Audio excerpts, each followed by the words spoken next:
Hello, everyone. Dave and Tom Moore, the Exchange Bros, part 2 today. Refis and 1031, right? So people in today's world, you think about the whole fallacy of you have to replace debt in an exchange, and you think about everybody's been told that by their tax people, their legal people, their brokers. If you got a loan on it, your replacement's got to have a loan on it. It's not true.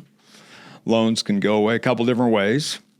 Yeah. If you've got a property you're selling that's got debt on it, and maybe it's not a large debt, and you'd rather not incur new debt on acquisition, you can replace that debt amount by just adding cash on the acquisition. So you can offset. We say you can offset mortgage boot by adding cash boot to a transaction. But you cannot. You cannot go the other way around. So you would not be able to receive cash boot and offset that with mortgage boot. Anytime you receive cash, it's going to be taxed. So the government's got no problem with you adding money to a deal. And this topic comes up a lot with DSTs when you're looking at, a given leverage on a given asset, or maybe, our friends at Eckerd Oil and Gas, with people buying in, that stuff's unencumbered. And they're saying, well, gee, I sold a property that was, had X dollars in debt there. And that's what people do. They're going to talk to us, and Tom's going to say, hey, just you had $30,000 in debt, just add 30 in cash, and you're going to be totally deferred. So, debt's going to go away two ways. One, going down in value triggers tax. You went down in value. The other's by adding cash, which, as Tom said, is just fine. Yeah, so, and we'll get people that are ready to close on a sale, and they know they don't want to take on debt on the acquisition side, and they say, well, do I need to pay off my debt on the property I'm selling before I sell it, so I don't have any debt, and then go forward? No, you don't have to do that. You can close escrow on your sale, have that debt on the sale still, and just add the cash when you're acquiring your new property. It's better to go that route anyway, because if you did end up paying off the cash, now you're obligated or if you paid off that mortgage, now you're obligated to spend all of that cash on the acquisition. So real quick, and it's just sort of, me, my mind's gone all over the place. What happens if we had a client that bought a property using a HELOC on their home, and now that income property's selling and they want to pay that HELOC off? What's that HELOC looked at as on that replacement on that property that was just sold? Well, if it's not if it's not a lien on that property, as you're speaking of, it's maybe on their personal residence. Yeah, so it's not a debt on that property, so it's not going to show up on your title report. It's not going to automatically be paid off at closing. If they want to, it's not to say we can't have that paid down or paid off, but it's not going to be an automatic situation where it would be if it's an actual lien on the property. So the HELOC on your home that was used to buy the income property, when the income property sells, that HELOC money actually represents equity in that sale, not a debt on it, unless you've done something to secure it as a debt on it. Yep. If it's not a lien on the property, then it's not going to be picked up by escrow. There's not going to be a payoff. So if that client is wanting to take some funds and pay off something like that, then that's another conversation that we can have with them, and because we do have some tools in our toolbox to handle something like that. You have to give us a call. So that's just one of those things that comes up a lot. So let's look at a situation where somebody wants to pull money out of the deal. As we said earlier, you could pull it out at close as long as it's specifically excluded from the exchange and it's in the assignment agreement that you're going to walk out of escrow with that money. Either that or you have to wait till 1031 G6 allows us to give you the money. But another vehicle to get money out of these things and is a cash-out refi. So what is the consequence of a cash-out refi pre or post 1031? And when could maybe that happen? Yeah. Well, the when's the big issue here, because a cash-out refi on a property, that's not going to create tax exposure in and of itself. But if you were to pull cash out immediately prior to a sale taking place or immediately after an acquisition of replacement property, if you get audited, the IRS could look at that and say, well, this is basically a step transaction. It's the same as if you'd pulled money out of the exchange itself.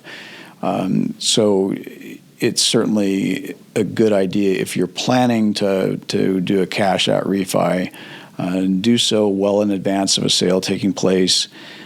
Or if it's after the transaction closes on the acquisition, you might have a little bit more leniency there to do it a little bit quicker than you might if you're.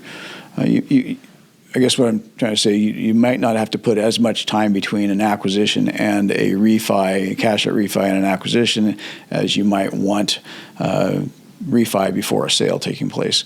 And because you might have multiple factors that come into play. If you put your money into the acquisition property, and 6 months down the road you need money for a new roof on the property, or suddenly there's been a big reduction in the interest rates, something like that, it just makes good sense to do the refi at that point in time.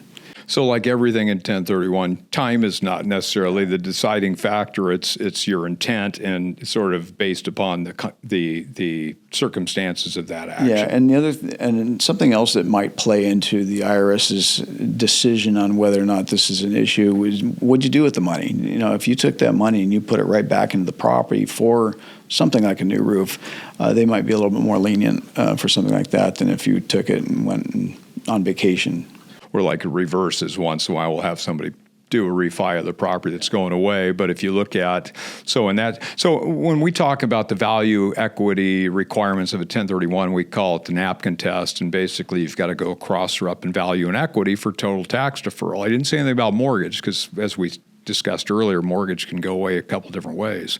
But you look at that, and if we're looking at a cash-out refi in anticipation or reverse, you're going to look at the value and equity of the asset pre-refi and then post-acquisition. You can clearly show, as Tom just expressed, you can clearly track all the money forward into that property. So there's no intent to take the money, go buy a car, take a trip, do whatever you're trying to do elsewhere. Yeah.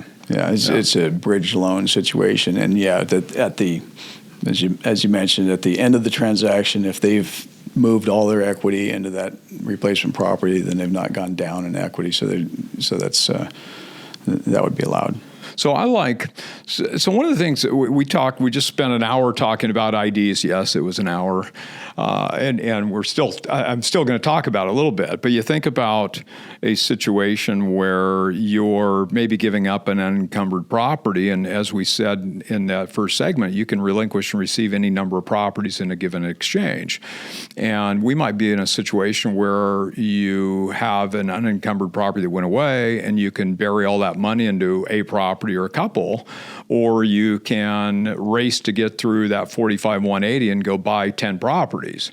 And one of the things I like is I really like when it's possible for somebody to complete the exchange in a single property, let's say, and after closing on it, it's got to be a separate action, do the cash out refi, and then go buy the other properties. And the reason I like that is, one, you've eliminated the time requirement, and two, one, the time, two, the ID rules, and three, whatever you buy with the refi money, your basis is the purchase price instead of carrying the low basis forward. So I think that I just love that in those situations where we have the ability to do that. Yeah, no, it makes sense. And again, it comes down to planning. What do they ultimately want? Is that next property that they buy, if it's going to be maybe a shorter term hold for them, then yeah, definitely you want to have a higher basis in that property too. They may have reason for having it, doing the cash out, or they may have reason for splitting it up initially to split that basis and have a little bit higher basis if they're going up in value in each of the acquisitions. But again, planning, but that's a great point. You're not stressed about having to find another property in that time period. You've got the brand new basis on what you're buying. So another issue that's come up a couple times recently is since we're talking about loans on things pre and post. What happens if you just let's say, overfund the financing on a purchase of replacement property. So let's say I've got $1 million purchase and I've got effectively $1.2 million sitting there, but it's just I've financed the property. Maybe for whatever reason it's worth more than what we're actually getting out of it, or maybe the money was intended to be used for improvements or something in the future. So we've got a loan in excess of what was needed to get that deal done. What happens in that situation? And that's why it's always very important to talk to your lender and say, this is what I'm getting out of, or this is how much I do have out of the relinquished property sale. We, on a very regular basis, are sending out proceeds verification forms to lenders so that they can draft up their loan documents and amounts to match what's really needed. Because if they come in, if the loan is overfunded, if the property is overfunded, and it results in cash coming back to buyer, then it's going to be taxed. Doesn't matter if they've gone up in value significantly. They might have sold a property for $1 million, bought something for $1.5 million, $2 million. If they're not using all that cash because the loan's been overfunded, they do have a taxable situation. They've got tax on that cash boot that comes back to them. So yeah, again, it's very important. And you mentioned using some of that money for improvements afterwards. Like a holdback or something for improvements. So people will say, well, that money's not going to come back to me. We're going to put it over here into an account that's going to be used for, maybe it's an operations account, or maybe it's an account that's going to be held for improvements on that property after the fact. It's still going to be taxed because the IRS specifically states you cannot use funds for improvements on property after you already own the property. They do address holdback accounts, so whether that money is going into an account for operations or for further improvements after closing, reserves too. It's not going into direct equity at the time that you receive the property, so it's taxed. So once again, close it, and then at a later date, a separate action, get access to money via the refi at that point. Yeah. If they know that they're going to want money for improvements after the fact, don't have that loan overfunded. Maybe arrange for a credit line on the property after acquisition too. Once in a while, we've had a few transactions lately where the permanent financing blows up at the 11th hour, and both parties still want to go forward with the deal, and maybe we have a short-term seller carry, and that seller carry is replaced with the permanent financing, which could be in excess of, at that point, giving you the ability to go take the trip, buy the boat, whatever you need. But so ask the questions. Thank you so much for joining us today. Dave and Tom Moore, the Exchange Bros, 1031exchange.com, and we look forward to talking with you soon. Yeah, thanks, Tom. It's always great to sit here and jabber-jaw with you. It's fun. Yeah.